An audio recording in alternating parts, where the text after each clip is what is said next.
दोस्तों, आप सभी का स्वागत है। इस वीडियो में यह वीडियो हमारे स्वास्थ्य के ऊपर है। हम बीमार क्यों पड़ते हैं, किस कारण पड़ते हैं, क्या कारण है बीमार पड़ने का जानते हैं। इस कहानी से तो दोस्तों चैनल को सब्सक्राइब जरूर कर ले, लाइक करें, कमेंट करें। तुम्हारा शरीर फिर कभी पहले जैसा बीमार नहीं पड़ेगा। बस तुम्हें सुबह उठते ही एक चीज को खाना होगा। वही चीज कौन सी है, यह आज के बौद्ध कहानी की मदद से हम जानेंगे। तो चलिए दर्शकों, कहानी की शुरुआत करते हैं। हर एक सुबह पहले से कहीं ज्यादा बेहतरीन हो जाएगी। आपकी सुबह सकारात्मक होगी, जिस कारण आपका पूरा दिन बेहतर से बेहतरीन होने लगेगा और आप जैसे चाहेंगे आप अपना दिन वैसा बना सकते हैं। बहुत समय पहले की बात है। एक नगर में विजय नाम का एक व्यक्ति रहता था, जो अपने जीवन में कुछ करना चाहता था। वह पैसा कमाना चाहता था, नाम कमाना चाहता था, लोगों के बीच अपनी पहचान बनाना चाहता था। लेकिन वह अपनी बुरी आदतों के कारण बहुत परेशान था। वह अपनी इन बुरी आदतों को बदलना तो चाहता था, लेकिन वह चाहकर भी अपनी इन बुरी आदतों से पीछा नहीं छुड़ा पा रहा था। वह हर रोज देरी से उठता और उठते ही वह स्नान करता। उसके बाद वह नाश्ता करता। वह जल्दबाजी में अपने काम पर निकल जाता और अधिकांश ही वह अपने काम तक पहुंचने में देर कर देता, जिस कारण उसका मालिक उसे बहुत खरी खोटी सुनाया करता था और इसी वजह से उसका पूरा दिन भी बेकार हो जाया करता। वह दिन भर क्रोधित रहता, परेशान रहता, चिड़चिड़ा रहता और दूसरी तरफ जब वह शाम को थका हारा घर लौटता तो घर पर भी उसे तरह तरह के ताने सुनने को मिलते, जिस कारण वह बहुत परेशान रहने लगा था। वह बहुत चिंतित रहने लगा था। उसे कुछ भी समझ नहीं आ रहा था कि आखिर वह क्या करे, किस तरह से अपनी बुरी आदतों से छुटकारा पाएं, किस तरह से वह अपने जीवन में वह हासिल करें जो वह चाहता है। देखते ही देखते ऐसे ही कई दिन बीत गए और एक दिन जब वह अपने दफ्तर देरी से पहुंचा तो उसका मालिक पहले से ही क्रोधित था, जिस कारण उसने विजय को काम से निकाल दिया। अब विजय बेरोजगार हो चुका था और उसके पास इतने पैसे भी नहीं थे कि वह कुछ दिनों तक अपने घर का गुजारा कर सके और इसी कारण विजय अत्यधिक चिंता में था। वह एक वृक्ष के नीचे जाकर बैठ गया और अपने हालातों के बारे में सोचने लगा। तभी वहां से गुरु गुजर रहे थे। उन गुरु ने जब विजय को देखा तो वह उसकी मनोदशा समझ चुके थे। वह जान चुके थे कि विजय बहुत परेशान है, वह बहुत चिंतित है। वह गुरु विजय के पास पहुंचे और उन्होंने विजय से कहा, क्या बात है बेटा, तुम बहुत परेशान लग रहे हो। इस पर विजय जवाब देते हुए कहता है, गुरुवर, मैं आपको क्या बताऊं। मैं अपनी बुरी आदतों के कारण बहुत परेशान हो चुका हूं। मैं हमेशा देरी से उठता हूं और इसी कारण मैं हमेशा दफ्तर देरी से पहुंचता हूं और इसी कारण आज मेरे मालिक ने मुझे दफ्तर से निकाल दिया। अब तो मेरे पास मेरी नौकरी भी नहीं रही। मेरे पास तो इतने पैसे भी नहीं हैं कि कम से कम कुछ दिनों के लिए मैं अपने परिवार का गुजर बसर कर सकूं। मैं तो अपने जीवन में कुछ बड़ा करना चाहता था, पैसे कमाना चाहता था, नाम कमाना चाहता था, लोगों के बीच अपनी पहचान बनाना चाहता था, लेकिन आज मेरे पास कुछ भी नहीं है। अब आप ही बताइए मैं क्या करूं। इस पर वह गुरु भी जैसे कहते हैं, बेटा, इतनी बड़ी जिंदगी में क्या एक छोटी सी आदत अपनाना तुम्हारे लिए इतना मुश्किल काम है। अगर तुम कुछ अलग करना चाहते हो, कुछ बड़ा करना चाहते हो, अपना नाम कमाना चाहते हो, पैसा कमाना चाहते हो, तो याद रखो कि तुम्हें नहीं करना जो दुनिया कर रही है। तुम्हें तो कुछ अलग करना होगा। तुम्हें कुछ अलग करने की हिम्मत दिखानी होगी। यह जज्बा ही तुम्हें कुछ अलग पहचान दिलाएगा और तुम्हें उस मुकाम तक पहुंचाएगा जहां लोग आपको आपके नाम से नहीं बल्कि आपके काम से जानेंगे। और इसकी शुरुआत तुम्हें अपने उन आदतों से करनी होगी जिन आदतों के कारण तुम आज इतने परेशान हो, जिनके कारण आज तुम यहां पर हो। इस पर विजय कहता है, हे गुरुवर, मैंने अपनी आदतों को बदलने की कोशिश की है। मैंने कई तरीके अपनाए, कई तरह की कोशिशें की, लेकिन मैं हर बार नाकामयाब रहा। मैं अपनी आदतों को नहीं बदल पाया और इसी वजह से तो आज मेरी यह हालात है। इस पर वह गुरुवर विजय से कहते हैं, क्योंकि बेटा, तुम वह कर रहे थे जो लोग कर रहे हैं। तुमने कुछ अलग करने की कोशिश ही नहीं की। तुम्हें जिसने जो बताया तुमने वह तरीका अपना लिया। क्या तुमने इसे अपने जीवन में उतार कर देखा? क्या तुमने इसे अपने तरीके से अपना कर देखा? इस पर विजय कहता है, नहीं गुरुवर, मुझे जिसने जो भी बताया, जैसे भी बताया, मैंने उसे उसी तरीके से अपनाया, लेकिन फिर भी मैं उन्हें अपना ना सका। तभी वह गुरुवर कहते हैं, बेटा, आज मैं तुम्हें कुछ ऐसी आदतें बताने जा रहा हूं जो बहुत छोटी सी है, लेकिन तुम्हारे जीवन में बहुत बड़ा बदलाव लाने में सक्षम है। यदि तुम इन आदतों को अपने जीवन में उतार लेते हो तो तुम अवश्य ही अपने जीवन में सफलता प्राप्त कर पाओगे। तुम जैसे चाहोगे तुम अपना जीवन वैसे ही बिताओगा। तभी विजय कहता है, गुरुवर बताइए वह कौन सी आदतें हैं, कृपया करके मेरा मार्गदर्शन करें। इस पर गुरुवर विजय कहते हैं, बेटा सबसे पहली आदत है कि भीड़ से पहले उठो। तुमने देखा होगा कि अधिकांश लोग 9 बजे, 10 बजे या फिर 11 बजे तक उठते हैं और ऐसे उनका आधा दिन तो यूं ही निकल जाता है। लेकिन जब तक उन बाकी लोगों से सुबह जल्दी उठते हो तो तुम पहले ही उन बाकी लोगों के मुकाबले सबसे अमीर हो, क्योंकि तुम उनके मुकाबले 3-4 घंटे पहले उठ चुके हो और पूरे दिन में तुम्हारे पास अब 3-4 घंटे उनसे कहीं ज्यादा है। अब तुम्हारे पास 3-4 घंटे अधिक समय है और इस समय का इस्तेमाल तुम अपने लक्ष्य को प्राप्त करने में लगा सकते हो। तभी विजय कहता है, हे गुरुवर, आपने तो इतनी आसानी से कह दिया कि सुबह 5 या 6 बजे उठो, लेकिन मैं उठूंगा कैसे? अगर यह इतनी आसान आदत होती तो क्या मैंने इसे पहले ही नहीं अपना दिया होता? इस पर वह गुरु मुस्कुराने लगे और कहते हैं, बेटा तुमने देखा होगा कि आजकल हर कोई घंटी वाली घड़ियों का इस्तेमाल करते हैं जिससे वह सुबह जल्दी उठ सके। लेकिन जब सुबह सुबह उनकी नींद गहरी होती है उसी वक्त वह घंटी घड़ी बजने लगती है और ऐसे में उनकी नींद में अवरोध पड़ने लगता है और तब वह व्यक्ति उस घड़ी की घंटी को बंद करके फिर से सो जाते हैं और यहीं से शुरू होती है आपकी जादुई सुबह, अर्थात दिन भर चिड़चिड़ापन जो पूरे दिन बरकरार रहता है।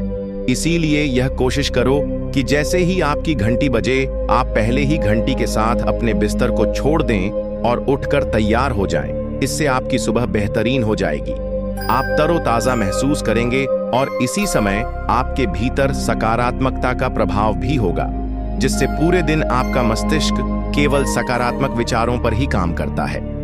दोस्तों, विज्ञान के अनुसार भी सुबह इस समय में आपके भीतर एनर्जी का लेवल सबसे हाई होता है।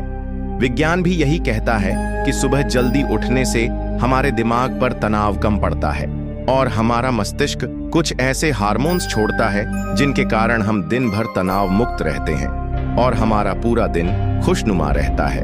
हम पूरे दिन तरोताजा और अच्छा महसूस कर पाते हैं। लेकिन उसी के विपरीत जब हम देरी से उठते हैं तो इन हार्मोन्स की मात्रा पहले से अधिक होती है, जिससे आपके स्वास्थ्य पर भी बुरा प्रभाव पड़ता है। इसीलिए अक्सर आपने यह भी महसूस किया होगा कि जब आप देरी से उठते हैं तो अक्सर ही आप चिड़चिड़ा महसूस करते हैं, जिस कारण आपका पूरा दिन यूं ही वेस्ट हो जाता है और आप तरह तरह की उलझनों में फंसे रहते हैं। आपका मस्तिष्क तनाव में रहता है और आप कोई भी फैसला सही ढंग से नहीं ले पाते। इसलिए सुबह उठना बहुत जरूरी है। आगे वह गुरुवर विजय से कहते हैं, समय के मामले में तो तुम बाकी लोगों से अमीर तो होंगे, लेकिन अब तुम सुबह उठते ही करोगे क्या क्या? तुमने इसके बारे में सोचा है? इसका जवाब देते हुए विजय कहता है, हाँ, मैं जानता हूं कि मुझे सुबह क्या करना है। सुबह उठते ही सबसे पहले मैं अखबार पढ़ता हूं, फिर स्नान करता हूं, नहाता हूं और उसके बाद में दफ्तर के लिए निकल जाता हूं। तभी वह गुरुवर कहते हैं, तुम्हें ऐसा बिल्कुल भी नहीं करना चाहिए। सुबह उठकर सबसे पहले तुम्हें 2 से 3 मिनट के लिए शांति से बैठना चाहिए। उसके बाद तुम्हें पूरे गिलास पानी पीना चाहिए। कर रात भर तुम्हारे शरीर को पानी नहीं मिला होता, जिस कारण तुम्हारे शरीर में पानी की कमी होती है। और ऐसे में जब तुम्हें 1 गिलास पानी पीते हो, इससे न केवल तुम्हारे शरीर को पानी मिलता है, बल्कि हमारा शरीर और मजबूत होता है और उसे तरह तरह की बीमारियों से लड़ने की क्षमता भी प्राप्त होती है। और सुबह उठकर 1 गिलास पानी पीने से हमारा पेट भी अच्छी तरह से साफ होता है। साथ ही यह हमारे पाचन तंत्र को भी मजबूत करने में हमारी बहुत मदद करता है। दोस्तों, आपने देखा होगा कि आजकल लोग तरह तरह की क्रीम का इस्तेमाल करते हैं ताकि उनका चेहरा अच्छा और चमकदार दिख सके। लेकिन सुबह उठते ही पानी पीने की यह जो आदत है, यह सबसे आसान तरीका है जिससे आप प्राकृतिक रूप से अपने चेहरे पर वह चमक प्राप्त कर सकते हैं। और 1 गिलास पानी पीने से आपके शरीर के भीतर बैठी हुई वह सारी गंदगी भी बाहर निकल जाती है और हमारा खून भी साफ होने लगता है। इसलिए सुबह उठकर 1 गिलास पानी पीना आपके लिए बहुत ज्यादा जरूरी है। लेकिन आपने देखा होगा कि हम में से अधिकांश लोग सुबह सुबह उठते ही सबसे पहले अपने मोबाइल को देखते हैं। उसके अंदर क्या नोटिफिकेशन आई है, क्या कुछ नया आया है, क्या नई खबर आई है। ऐसा आपको बिल्कुल भी नहीं करना चाहिए। ऐसा करने से आपकी सुबह की वह तरोता सगी जड़ से मिट जाती है। इसका कारण यही है कि दुनिया भर की नकारात्मक सोशल मीडिया प्लेटफॉर्म के जरिए हमारे दिमाग में तरह तरह की बातें दी जाती हैं, और सुबह सुबह यदि हम नकारात्मक चीजें देखेंगे, सुनेंगे या फिर पढ़ेंगे तो यह हम पर नकारात्मक प्रभाव भी डालेगा। इसलिए सुबह उठकर आपको कम से कम 2 से 3 मिनट तक शांति से बैठना है और अपने आप से सकारात्मक बातें करनी है, और साथ ही 1 गिलास पानी भी पीना है। मैं आपको इतने सारे कारण इसलिए बता रहा हूं ताकि मैं चाहता हूं कि आपके लिए कोई एक कारण जो सबसे महत्वपूर्ण हो, कम से कम उसी के लिए आप यह आदत अपना लें, जिससे आपका जीवन पहले से बेहतर हो जाए। आगे वह गुरुवर विजय से कहते हैं, बेटा तुम सुबह जल्दी उठ भी गए और तुमने 1 गिलास पानी भी पी लिया, लेकिन अब उसके बाद तुम्हें क्या करना चाहिए यह भी ध्यान से सुन लो। आगे वह गुरुवर विजय को अगली आदत बताते हुए कहते हैं, 1 गिलास पानी पीने के बाद हम में से अधिकांश लोग नाश्ता करने चले जाते हैं, लेकिन तुम्हें ऐसा नहीं करना है। तुम्हें नाश्ता करने से पहले अर्थात खाली पेट कम से कम 10 मिनट के लिए व्यायाम करना है, या फिर तुम चाहो तो ध्यान भी कर सकते हो। और यदि तुम यह पहले से ही करते हो तो कम से कम तुम्हें 20 मिनट या फिर 30 मिनट के लिए व्यायाम करना शुरू करना चाहिए। और यदि तुम यह नहीं करते हो तो तुम्हें केवल 10 मिनट से ही इसकी शुरुआत करनी चाहिए। तभी विजय उन गुरुवर की बात को काटते हुए कहता है, हे गुरुवर, मैंने व्यायाम करने की कोशिश की है, लेकिन केवल 1 या 2 दिन, उसके बाद मैं व्यायाम नहीं कर पाता, क्योंकि मेरे शरीर में बहुत दर्द होने लगता है और फिर व्यायाम करने का मन ही नहीं होता। इसलिए मैं 1 या 2 दिन के बाद व्यायाम नहीं कर पाता।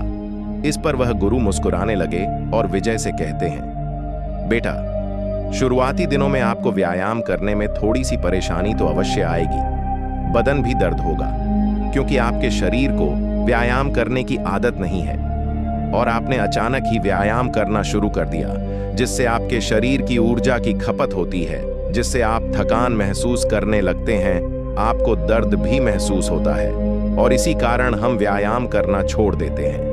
लेकिन 3 से 4 दिन के बाद यदि तुम लगातार व्यायाम करते हो तो तुम्हारा यह दर्द खत्म हो जाएगा और देखते ही देखते यह तुम्हारी आदत भी बन जाएगी और व्यायाम करने से तुम पहले से अधिकतर और ताजा महसूस कर पाओगे। तुम पूरे दिन भर अपने शरीर में वह ऊर्जा महसूस कर पाओगे और इससे तुम्हारे शरीर में सकारात्मक ऊर्जा का प्रवाह भी होगा, जिससे तुम दिन भर कोई भी फैसले बड़ी आसानी से ले पाओगे। व्यायाम करने से हमारा मस्तिष्क काफी चुस्त और तंदुरुस्त रहता है। आगे वह गुरुवर विजय से कहते हैं, बेटा तुम सुबह उठे, तुमने 1 गिलास पानी पिया और उसके बाद तुम व्यायाम भी कर चुके, लेकिन अब आगे तुम्हें क्या करना चाहिए? इस पर विजय कहता है, हे गुरुवर, अब मुझे स्नान कर लेना चाहिए और उसके बाद एक अच्छा सा नाश्ता करना चाहिए। तभी गुरुवर विजय से कहते हैं, नहीं, तुम्हें ऐसा बिल्कुल नहीं करना। जब तुम व्यायाम कर लोगे या फिर ध्यान कर लोगे तो उसके तुरंत बाद तुम्हें अपने आप से सकारात्मक बातें करनी है, क्योंकि यही बिल्कुल सही समय है। जब आप ध्यान के तुरंत बाद स्वयं से कुछ सकारात्मक वाक्य कहते हो तो ऐसे समय पर हमारा पूरा ध्यान केवल हमारे वाक्य पर होता है और यह बात सीधे हमारे अवचेतन मंत्र तक पहुंचती है, जिससे हमारा अवचेतन मन सकारात्मक होने लगता है। और यदि तुम अपने दिन की शुरुआत सकारात्मक विचारों के साथ करते हो तो सुबह की शुरुआत करने से आपका पूरा दिन सकारात्मक लोगों और वातावरण के साथ ही बीतेगा। और जब तुम्हारा हर एक दिन सकारात्मक होने लगता है तो तुम अच्छा महसूस कर पाते हो, तुम खुश महसूस कर पाते हो और देखते ही देखते तुम्हारा पूरा जीवन परिवर्तित होने लगता है। आगे वह गुरुवर विजय से कहते हैं, इसके बाद अब तुम्हें स्नान करना चाहिए। स्नान के बाद तुम्हें नाश्ता करना चाहिए, लेकिन याद रहे कि तुम्हें नाश्ते में फलों का सेवन करना चाहिए, या फिर तुम कुछ ऐसा नाश्ता कर सकते हो जो बहुत हल्का हो, आसानी से पच सके, जिससे तुम्हारे शरीर को उस नाश्ते को पचाने में ज्यादा मेहनत नहीं करनी पड़े। और तुम्हारा शरीर भी ज्यादा ऊर्जावान बना रहेगा। आगे वह गुरुवर विजय को अगली आदत बताते हुए कहते हैं, नाश्ता करने के बाद अब तुम्हें यह निर्धारित करना है कि तुम्हें आज के दिन कौन कौन से काम पूरे करने हैं। तुम्हें एक पेन और पेपर पर वह सारे काम लिखो जो आज के दिन तुम्हें पूरे करने हैं। और सच कहूं तो यह बहुत मुश्किल भी नहीं है, लेकिन अक्सर यह हर दिन एक ही जैसा होता है।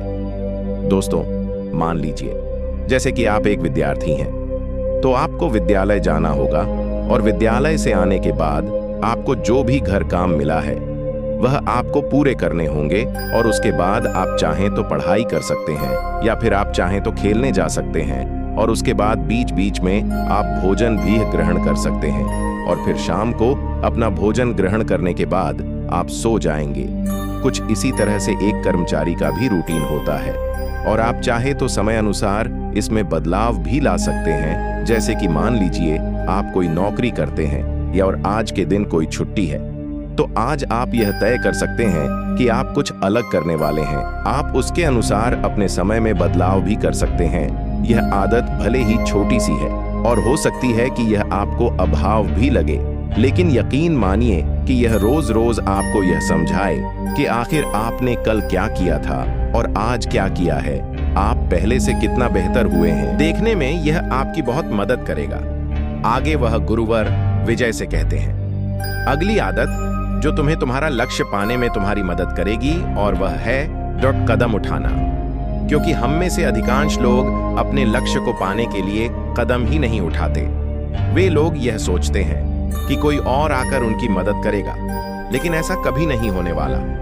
दोस्तों, मानसिक दर्शन अर्थात विजुअलाइजेशन। क्या आप यह मानते हैं कि जिस लक्ष्य को हम अपने जीवन में पाना चाहते हैं, उसे हासिल करने के लिए हमें उसे रोज याद रखना जरूरी है। हमें उस लक्ष्य को रोज महसूस करना जरूरी है। अपने सांसों से उसे अपने अंदर अर्थात अपने अंतर्मन में लाना जरूरी है। यह चीज भले ही आपको छोटी सी लग रही हो, लेकिन यह हमारे लक्ष्य को पाने के लिए उतनी ही बड़ी भूमिका निभाती है।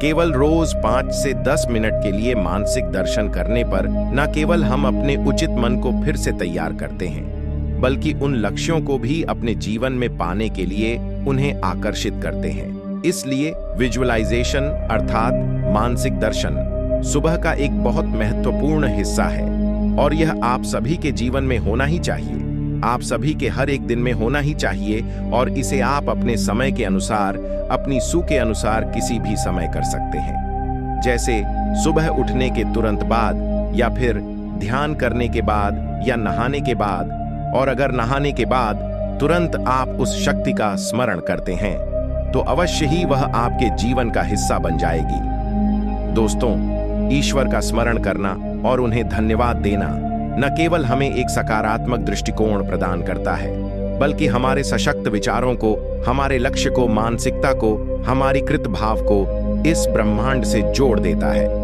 और जब आप उस शक्ति से जुड़ जाते हैं, तो आपके पास पूरे दिन भर हर बड़ी से बड़ी चुनौती का सामना करने के लिए सकारात्मक दृष्टिकोण होता है। यानी एक ऐसी मानसिकता जो किसी भी समस्या का सामना करने में पूरी तरह से सक्षम होती है। इसीलिए यह भी बहुत जरूरी है कि आप उस शक्ति को याद करें और उसकी प्रतिकृति जितना व्यक्त करें। आखिर में गुरुवर विजय को आखिरी आदत बताते हुए कहते हैं, सुबह उठकर कुछ अच्छा पढ़ना या लिखने की आदत डालो। क्योंकि अच्छा पढ़ने या लिखने की आदत न केवल हमें मानसिक रूप से ही नहीं बेहतर बनाती है, बल्कि यह हमारे शब्द भंडार को भी विकराल रूप देती है, जिससे हम किसी के सामने भी बात करने में अच्छी तरह से शब्दों का प्रयोग कर पाते और हमें यह भी समझ में आता है कि कौन से शब्द किसके सामने इस्तेमाल करने चाहिए। और इसे हमारे विचारों को, हमारे मानसिकता को और जीवन की चुनौतियों को देखने के हमारे नजरिए को एक नया आईना मिलता है। मैं जानता हूं कि पढ़ना और लिखना यह आदत इतनी आसानी से नहीं पड़ने वाली। इसके लिए आपको निरंतर इसका अभ्यास करना होगा और आप चाहे तो इसे वैकल्पिक तौर पर कर सकते हैं, अर्थात अल्टरनेटिव दिन आप यह कर सकते हैं। जैसे कि मान लीजिए आप एक दिन लिखते हैं और एक दिन पढ़ते हैं, या फिर आप चाहे तो एक सप्ताह पढ़ सकते हैं और एक सप्ताह लिख सकते हैं। और लिखने में आप चाहें तो आप अपने लक्ष्य के बारे में लिख सकते हैं। आप सकारात्मक वाक्य लिख सकते हैं, सकारात्मक बातें लिख सकते हैं, जिससे हमारी मानसिकता को बदलने में बहुत मदद मिलती है, जिससे हमारी सोच में परिवर्तन भी आता है और हम सकारात्मकता की ओर आगे बढ़ने लगते हैं और हम सकारात्मक कदम उठाने लगते हैं। आगे वह गुरुवर विजय से कहते हैं, बेटा यह सभी आदतें आपको भीड़ से अलग बनाती हैं, जिससे तुम्हें गजब का आत्मविश्वास भी झलक लगता है। यदि तुम किसी भी व्यक्ति के साथ सामने मजबूती से अपनी बात रखने की क्षमता हासिल कर लेते हो तो वह तुम्हारी बात अवश्य सुनेगा। इन सभी आदतों के कारण तुम स्वयं के अंदर वह आत्मविश्वास, वह जज्बा महसूस कर पाते हो जिससे तुम किसी भी लक्ष्य को हासिल करने के लिए प्रेरित रह पाते हो। और यही कारण है कि इस दुनिया के सबसे सफल लोग इन आदतों को अपनाते हैं, जिससे वह अपने जीवन में किसी भी मुश्किल का सामना बड़ी आसानी से कर पाते हैं और वह अपने जीवन में जैसा चाहते हैं उन लक्ष्य को प्राप्त भी कर लेते हैं। इतना कहकर वह गुरु शांत हो गए और अपने मार्ग में आगे की ओर बढ़ चले। विजय वहीं पर बैठा हुआ था और उन गुरु की सारी बातों के बारे में सोच रहा था, विचार कर रहा था और उसे यह भी समझ में आ चुका था कि वह अब तक क्या गलतियां कर रहा था, वह क्यों अब तक अपने लक्ष्यों से इतना दूर है। उसने अगले दिन से ही उन गुरु की सभी बातों को अपने जीवन में उतारना शुरू कर दिया और देखते ही देखते उसका पूरा जीवन बदलने लगा। दोस्तों, यदि आप भी अपने जीवन में कुछ बड़ा हासिल करना चाहते हैं, कुछ अलग पाना चाहते हैं, तो आपको भी यह आदतें अपनानी चाहिए। तो दर्शकों, चलिए अब मन को नियंत्रित करने की अगली रोचक कहानी की शुरुआत करते हैं। दोस्तों, बहुत समय पहले की बात है, एक नगर में एक बहुत ही प्रसिद्ध गुरु रहा करते थे। उनकी ख्याति दूर दूर तक फैली हुई थी। उनके पास लोग दूर दूर से आया करते थे। एक दिन वह अपने शिष्यों को कुछ उपदेश दे रहे थे।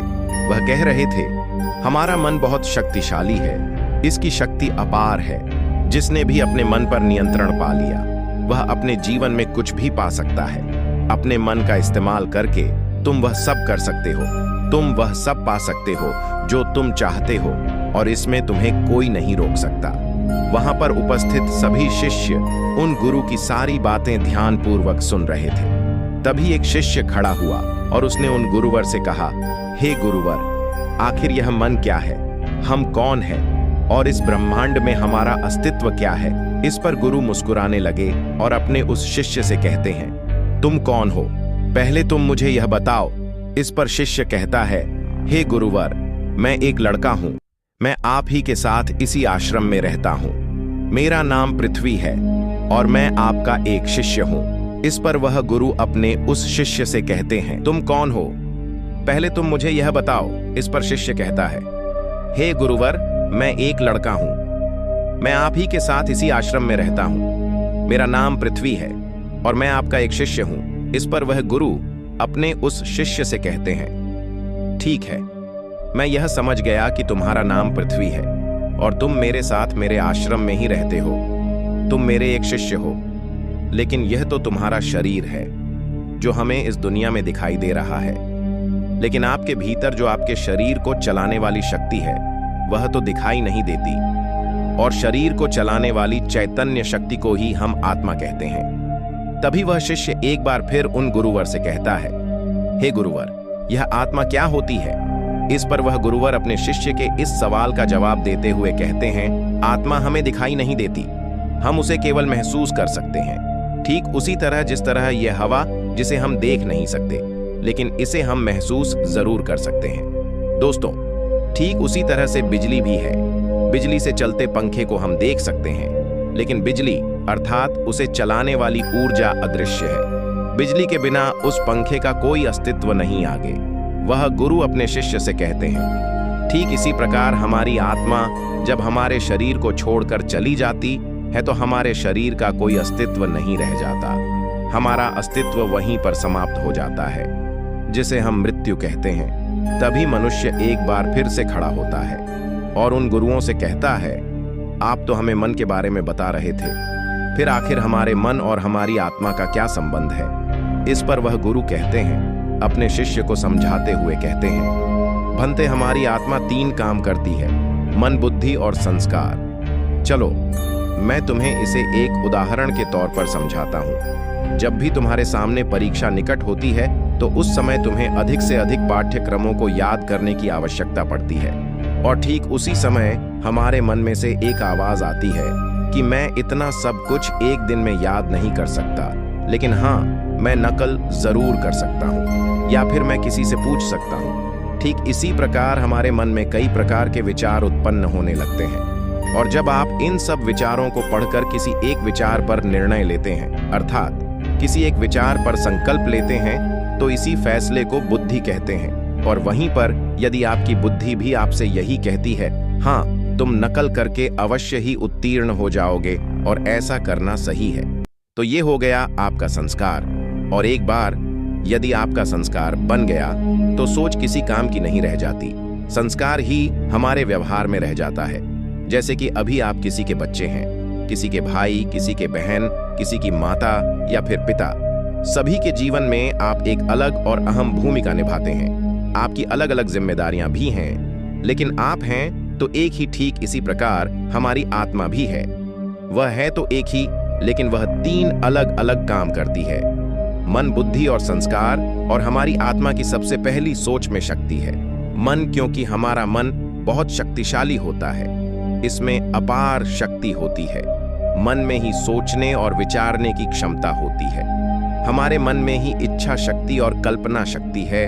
मन से ही हम महसूस करते हैं, और जब हम अपने मन की शक्ति के अधीन हो जाते हैं तो हम अपने हर कार्य को मन की संतुष्टि के लिए करने लगते हैं। जो कार्य सरल होता है उसे तो हम बड़ी आसानी से कर लेते हैं, लेकिन जो भी कार्य थोड़ा सा भी मुश्किल होता है, जिन्हें पूरा करने में हमें थोड़ी सी मेहनत करनी पड़ती है, उसके लिए हमें एक सशक्त विचार और मजबूत संकल्पनाओं की आवश्यकता पड़ती है। लेकिन जब हम उस कार्य को नहीं कर पाते तो हम अपने आप को, अर्थात अपने मन को दोष देने लगते हैं, उसे कोसने लगते हैं। लेकिन हम यह भूल जाते हैं कि हमारा मन अत्यधिक चंचल है, ठीक उसी चंचल घोड़े की तरह जो हर दिशा में लगातार भागता रहता है।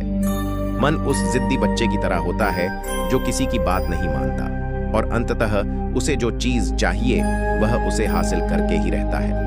और जब हम अपने आत्मा के अस्तित्व को नकार करके शरीर को ही अपनी पहचान बनाते हैं तो हम अपने मन के अधीन हो जाते हैं। इतना ही नहीं, हम अन्य व्यक्तियों के मन को लुभाने वाले वस्त्रों और तरह तरह की चीजों का आचरण भी करने लगते हैं। तभी शिष्य उन गुरुवर से कहता है, हे गुरुवर, तो क्या केवल हमारे मन हमें केवल भटकाने का ही कार्य करता है?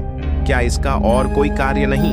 इस पर वह गुरु कहते हैं, उस शिष्य से कहते हैं, बनते हमारे मन का दूसरा पहलू भी है। हमारा मन अन्य शक्तियों और संभावनाओं का भंडार है। जब से इस ब्रह्मांड की उत्पत्ति हुई है तब से ही हमारा मन भी है, और यह नश्वर है, अर्थात इसे कभी मारा नहीं जा सकता।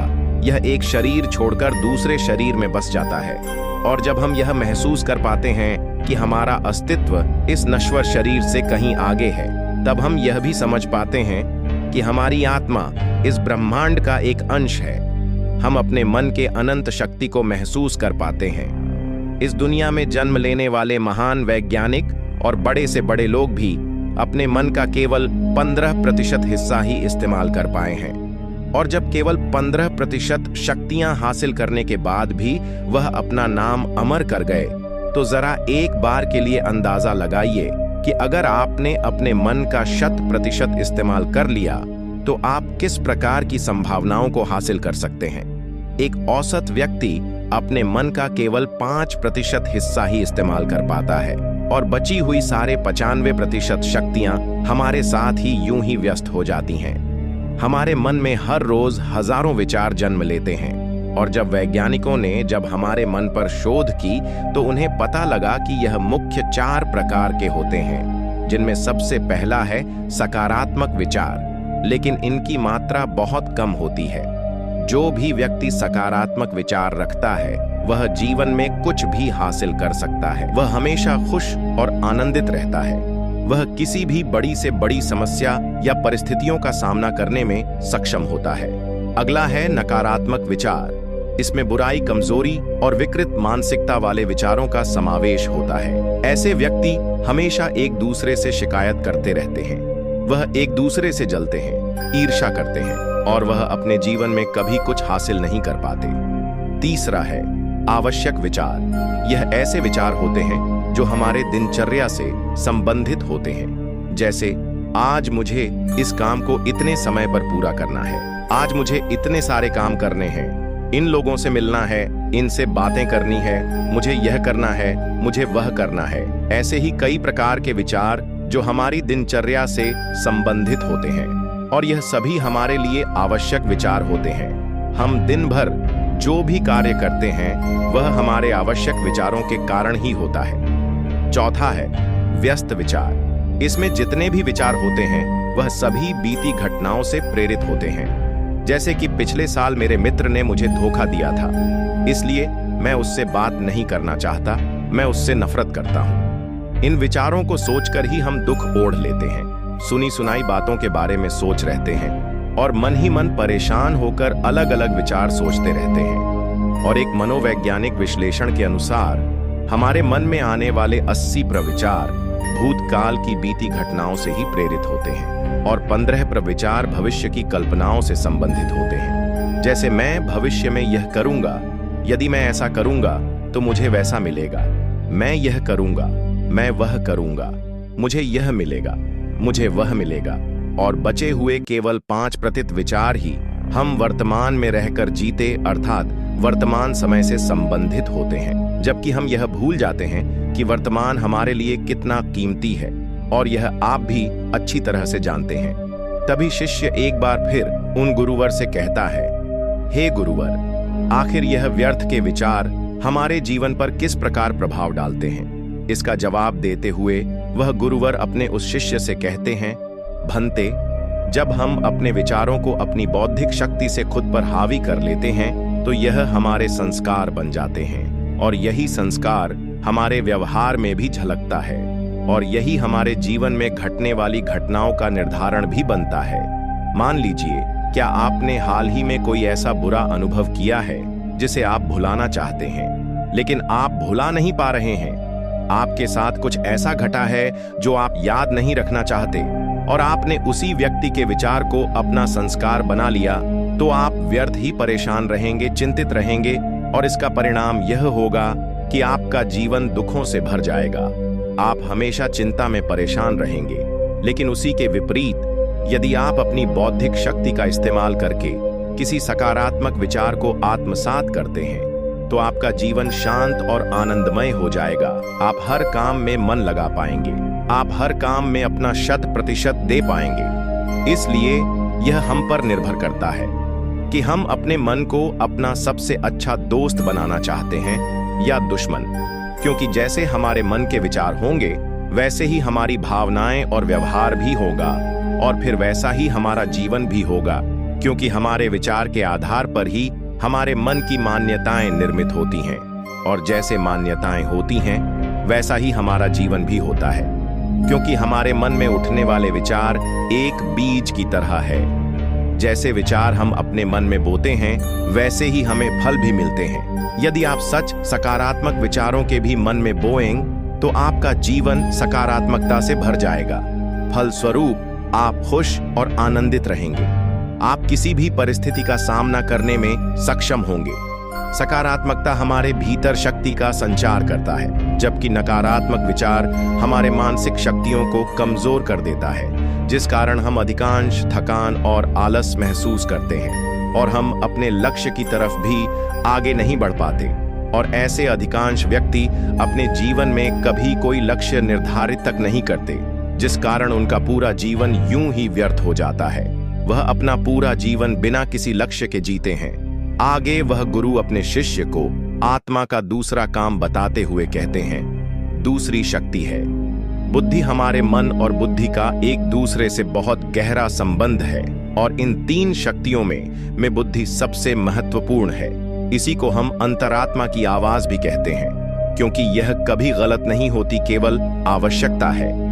तो इसे सुनने की हमारी बुद्धि के पास 2 शक्तियां होती हैं, विवेक और स्वतंत्रता। जब हम विवेक से किसी विचार के बारे में सोचते हैं तो हम यह समझ पाते हैं कि वह सही है या गलत और हम उस पर एक सही निर्णय ले पाते हैं। हम सही विचार अपनाने की शक्ति रखते हैं।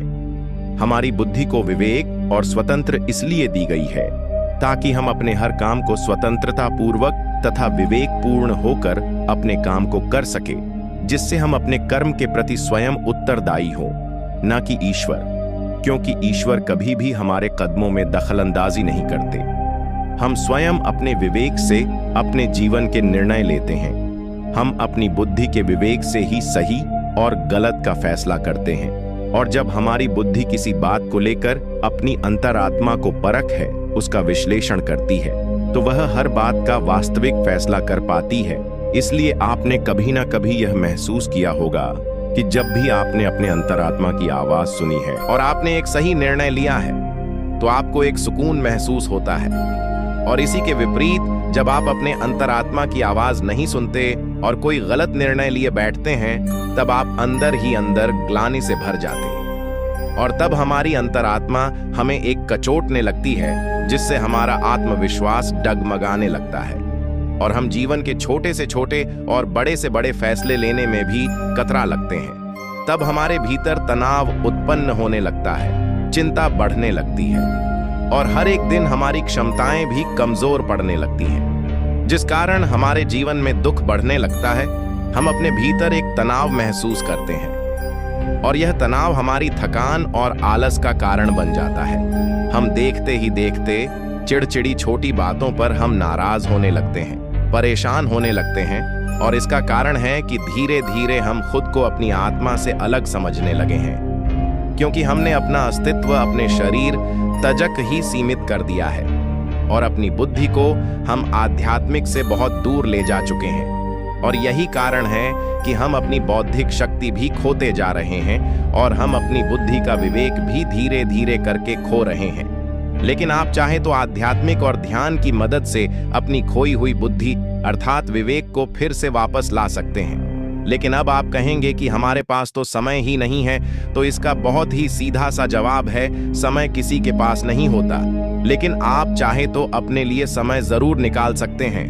सुबह सुबह आप योगा कर सकते हैं, ध्यान कर सकते हैं, अपनी बुद्धि को विवेक और स्वतंत्रता का उपहार दे सकते हैं, और अपना जीवन खुशी और खुशहाली से भर सकते हैं। अपना जीवन असंख्य सकारात्मक भावनाओं से भर सकते हैं।